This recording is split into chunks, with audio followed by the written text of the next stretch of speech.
ప్రజలు వ్యక్తిగత పరిశుభ్రత, పరిసరాల పరిశుభ్రతపై అవగాహన కలిగి ఉండాలని తెలంగాణ సాంస్కృతిక కళా మండలి కళాకారులు తమ పాటల ద్వారా ప్రజలకు తెలియపరిచారు.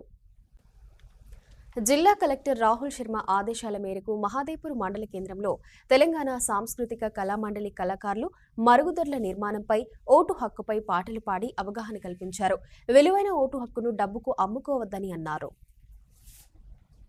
ఆరోగ్యమే మహాభాగ్యం అంటారు మన పెద్దలు. ఆరోగ్యంగా ఉంటేనే మన ఆస్తి అంటూ ఏమైనా ఉన్నదంటే అది మన శరీరం మాత్రమే. మన శరీరాన్ని మనం ఎంత శుభ్రంగా, ఎంత ఆరోగ్యంగా ఉంచుకుంటే అంత ఎక్కువ కాలం బతుకుతాం, అంత మంచిగా ఉంటాం. కనుక ప్రతి ఒక్కరూ వ్యక్తిగత పరిశుభ్రత, పరిసరాల పరిశుభ్రత తప్పక పాటించాలి.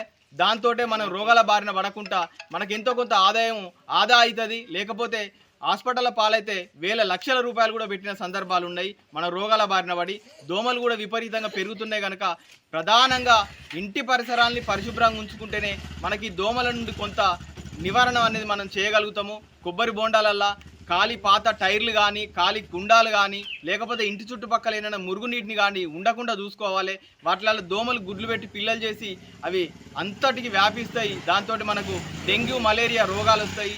కనుక ప్రతి ఒక్కరు కూడా వీటి పట్ల జాగ్రత్తగా ఉండాలి. అట్లాగే ఎమ్మెల్సీ ఎలక్షన్లు ఉన్నాయి. వాటి కోసం డిగ్రీ చదివిన వాళ్ళు, 18 సంవత్సరాల నుండి డిగ్రీ చదివిన వాళ్ళు, టీచర్లు వాళ్ళందరూ కూడా ఓట్లేసే కార్యక్రమం ఉంటుంది. ఈ ఓటును అందరూ పవిత్రంగా వేయాలి.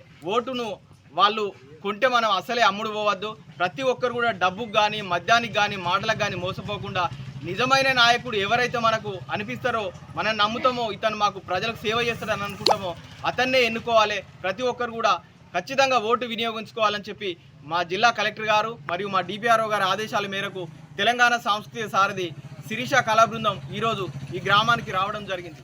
Thank you.